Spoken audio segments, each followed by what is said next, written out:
दोस्तों, अगर आप लोगों ने अब तक हमारे चैनल को सब्सक्राइब नहीं किया है तो प्लीज सब्सक्राइब जरूर करें और सब्सक्राइब करने के बाद बेल आइकन पर क्लिक करके नोटिफिकेशन को ऑन कर ले ताकि हम जो भी वीडियो अपलोड करें आपको आसानी से नोटिफिकेशन द्वारा मिल जाए।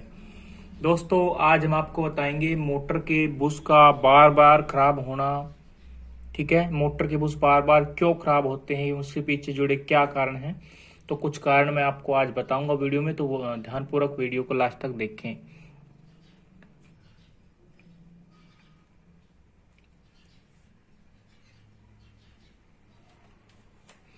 दोस्तों, मोटर के जो बुश होते हैं वो कुछ इस तरह के होते हैं। ये उसका परत होता है बुश का। जब भी परत घिस जाती है अंदर से दोनों साइडों से, तब उसको मानते हैं कि बुश कट गया है।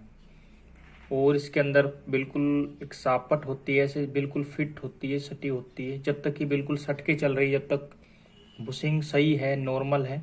लेकिन जब इसके अंदर गैप बन जाता है, सापट और बुश के अंदर गैप बन जाता है, ढीला पड़ जाता है, तब बोलते हैं कि बुश कट गया। फिर इस कंडीशन में क्या होता है, जो रोटर है मोटर का, ये जो मोटर का जो रोटर है ये वाला, ये फिर स्टेटर, मोटर का जो स्टेटर होता है उससे स्लोट जो होती है उससे टकराता है और मोटर फिर जाम हो जाती है या स्लोट घूम जाती है।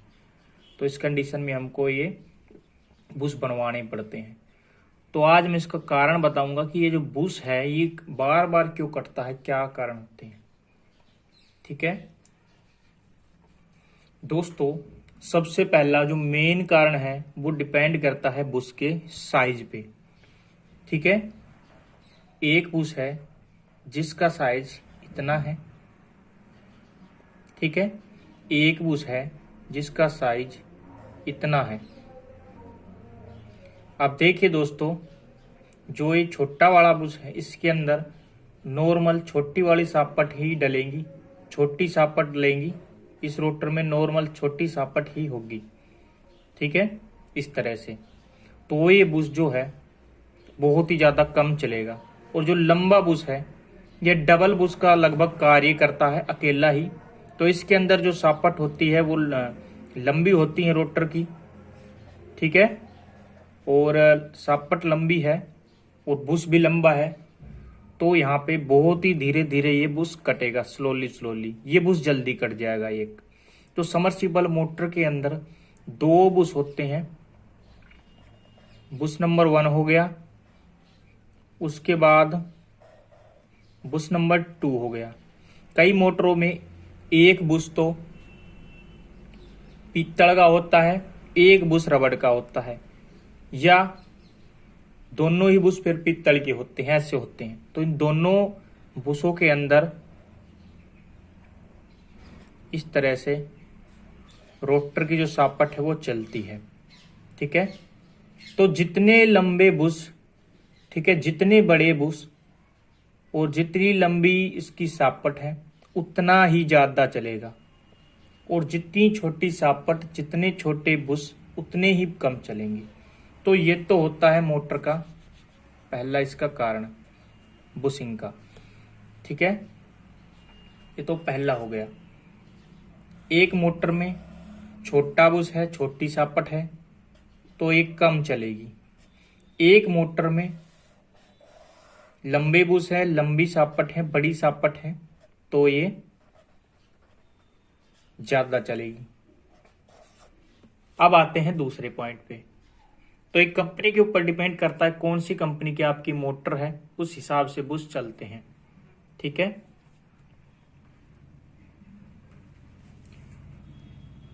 एल्यूमिनियम का जो रोटर होता है उसकी वजह से भी प्रॉब्लम आती है। ठीक है, और कारण और मैं दूसरा सेकंड कारण मैं बता रहा हूं, पानी का मोटर के अंदर कम हो जाना। ठीक है, ये मोटर है, इस मोटर के अंदर यहां पर बुश लगा हुआ है, यहां पर भी बुश लगा हुआ है, इसके अंदर सापट है, रोटर है। ठीक है, रोटर। अब होता क्या है, यहाँ पे वाइंडिंग होती है साइड में और इसके अंदर पानी भरा होता है। अब ये पानी जो होता है ना मोटर के अंदर जो भरा होता है, ये वाइंडिंग के लिए वाइंडिंग को ठंडा तो करता ही करता है, साथ में बुश के अंदर ऑयल का कार्य भी करता है। अगर पानी बुश में नहीं होगा तो बुश बहुत ज्यादा गर्म होंगे, घर्षण ज्यादा होगा उसमें, और बुश बहुत जल्दी कटेंगे। तो ये कारण होता है पानी का कम होना। कई बार क्या होता है, मोटर बार बार रिपेयरिंग होती है जिससे उस पर पानी की समस्या हो जाती है, लीकेज हो जाती है। ठीक है, जो मैकेनिक होता है उसको अच्छे से सेट नहीं करता, उसमें नई रबर और सील नहीं डालता है, उस कारण बार बार उसका धीरे धीरे करके टपका टपका करके पानी निकलता है। फिर जब मोटर चलती है तो प्रेशर ज़्यादा होता है, उस कंडीशन में पानी और ज़्यादा निकलता है, और उस कारण बुश में पानी ना जाने के कारण, कम जाने के कारण मोटर का जो बुश है वो धीरे धीरे बुशिंग खराब होती है, बुशिंग कटती है, सापट भी कटने लग जाती है। तो ये दूसरा एक कारण होता है। तीसरा जो है दोस्तों, अगर मोटर आपकी ऐसी जगह लगी है जहां पर बजरी ज्यादा है, बजरी ज्यादा है, और वो बजरी धीरे धीरे आपके पंप के अंदर जा रही है, तो पंप के जितने भी बुश हैं वहां पर उन सभी बुशों को डैमेज करेगी, पूरा के पूरे पंप को बहुत जल्दी काट देगी, खराब कर देगी। और मोटर के अंदर अगर चली गई, मोटर के बुश के अंदर चली गई तो उसको भी काट देगी। तो जितनी भी बजरी वाली जगह है, जैसे पहाड़ी एरिया है, वहां पे बजरी टाइप की ज्यादा होती है। ठीक है, तो बजरी टाइप की मिट्टी होती है नीचे, तो उस मिट्टी और बजरी का मिश्रण होता है, वो बुश के अंदर अगर चला गया, उस कंडीशन में बुश बहुत जल्दी जल्दी खराब होंगे। फिर आप कितने ही अच्छे क्वालिटी के बुश लगवाओ, ठीक, कितनी अच्छे तरीके से बुश बनवाओ, अगर मोटर की सील खराब है, ठीक है, सील खराब है मोटर की तो प्रॉब्लम होगी। सील कौन सी वाली सील? ये आपकी मोटर है, यहाँ पे बुश लगा होता है, ये ऊपर का हिस्सा है, यहाँ पे सील होता है, उसका कार्य होता है कि कुछ भी बाहर का अंदर ना जाए। ठीक है, अगर ये सील कमजोर है, खराब हो चुकी है, आपने बदली नहीं है, आपने रिपेयर करवाई है, मोटर बदली नहीं है, तो यहाँ पे मिट्टी जाएगी इसके अंदर, बुश के अंदर, और मिट्टी बुश के अंदर जाएगी तो बुश में बहुत तेजी से बुश कटेगा। ठीक है, ऐसा ही सेकंड बुश के साथ भी होता है। ठीक है, तो जितनी ज्यादा मिट्टी जाएगी उतने ही जल्दी बुश आपकी मोटर का कटेगा। तो इस सील की प्रॉब्लम के कारण भी होता है कि बुश बार बार खराब होने लगता है।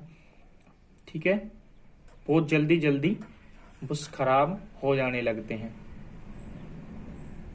अगला पॉइंट है दोस्तों कि जो बुश हैं, आपने जो बुश डलवाए हैं वो बहुत ही ज़्यादा खराब क्वालिटी के हैं, तो क्वालिटी बहुत ही ज़रूरी होती है। ठीक है, क्वालिटी बहुत ही ज़रूरी है। अगर खराब क्वालिटी के आपने बुश लगवाए हैं, सस्ते वाले बुश आपने बनवाए हैं, ठीक है, तो वो बुश जो होते हैं बहुत ही कम चलते हैं, बार बार कटते हैं, तो बुश की क्वालिटी पर भी डिपेंड है। छठा पॉइंट है दोस्तों, कई बार क्या होता है, मोटर के जो कार्बन बेरिंग होते हैं, थ्रस्ट प्लेट जो होती हैं वो कटी होती हैं, खराब होती हैं, और जब मोटर बार बार जो कार्बन बेरिंग है थ्रस्ट प्लेट पर चलती है, बंद होने पे मोटर उस पर टकराती है, तो क्या होती है, खराब थ्रस्ट प्लेट और बेरिंग आपस में बहुत ज्यादा वाइब्रेट करते हैं, जिससे मोटर में वाइब्रेट होता है रोटर में, और रोटर में जैसे ही वाइब्रेट होता है तो असर पड़ता है बुशिंग पर। तो उस कंडीशन में बार बार रोटर का वाइब्रेट होने से, थ्रस्ट प्लेट बेरिंग खराब होने से बार बार अगर रोटर जो है वाइब्रेट करेगा तो बुश पर इसका सीधा असर पड़ेगा, और बुश बहुत ही जल्दी कटेंगे उस कंडीशन में। ठीक है, और एक कारण है दोस्तों कि अगर आपकी मोटर का जो रोटर है वो एल्यूमिनियम रोटर है, ठीक है, एक तो कॉपर रोटर होता है, एक एल्यूमिनियम होता है, मैंने इस पे वीडियो भी बनाया था, बताया था। तो इसके अंदर जो छड़ें होती हैं, अगर ये कॉपर की हैं तो कॉपर रोटर है, एल्यूमिनियम की छड़ें हैं रोटर के अंदर तो ये एल्यूमिनियम रोटर है। अब दिक्कत क्या है कि जो छड़ें होती हैं एल्यूमिनियम की, ये धीरे धीरे रोटर आपका खराब होता है, खराब रोटर की बात कर रहा हूँ, खराब रोटर में धीरे धीरे छड़ें हैं ये अंदर से निकलने लगती है। इसमें एल्यूमिनियम भरा होता है, वो एल्यूमिनियम धीरे धीरे निकलता है और आपके जो मोटर हैं उसके बुशों में चला जाता है। यहाँ पर आपका मोटर का बुश लगा हुआ है, इस बुश के अंदर यहाँ पे चला गया, बुश और सॉकेट के बीच में। अब इस कंडीशन में क्या होगा कि बहुत ही ज़्यादा यहाँ पे घर्षण होगा, बहुत ही जल्दी बुश कट जाएगा इस कंडीशन में। ठीक है, तो ये कुछ कारण होते हैं जिनके कारण आपके मोटर के बुश बार बार खराब होते हैं। अब बार बार रिपेयरिंग करवाते हैं, बार बार रिपेयर उसको करवाते हैं बुश को, लेकिन बार बार वो फिर से खराब होने लगते हैं। ठीक है, ये कुछ तो मोटर पे डिपेंड करता है कि उसका बुश सॉकेट कैसे हैं, लंबे हैं या छोटे, साइज क्या है। साइज बहुत ज़्यादा मैटर करता है इसमें, साइज बहुत ज़्यादा जरूरी है, साइज देखना। और फिर प्रॉब्लम है कि जगह देखनी होती है कि किस जगह आपकी मोटर लगी है। कहीं ऐसी जगह तो नहीं जहाँ पे बजरी, जमुना, रेती जैसी जगह पे बुश बहुत जल्दी कटेंगे, या फिर मोटर की सील खराब हो गई है तो मिट्टी जा रही है तो बुश जल्दी कटेंगे। बुश की क्वालिटी आपने रिपेयर करवाते वक्त खराब बुश लगा दिए हैं, मैकेनिक ने घटिया क्वालिटी के लगा दिए हैं तो बहुत जल्दी करेंगे, ठीक है, बहुत जल्दी खराब होंगे। तो ये पॉइंट्स होते हैं। ठीक है दोस्तों, तो आज की वीडियो में बस इतना ही। वीडियो पसंद आई हो तो लाइक करिए, दोस्तों में शेयर करिए, चैनल को सब्सक्राइब करिए। फिर मिलेंगे किसी अन्य वीडियो के साथ। जय हिंद, जय भारत।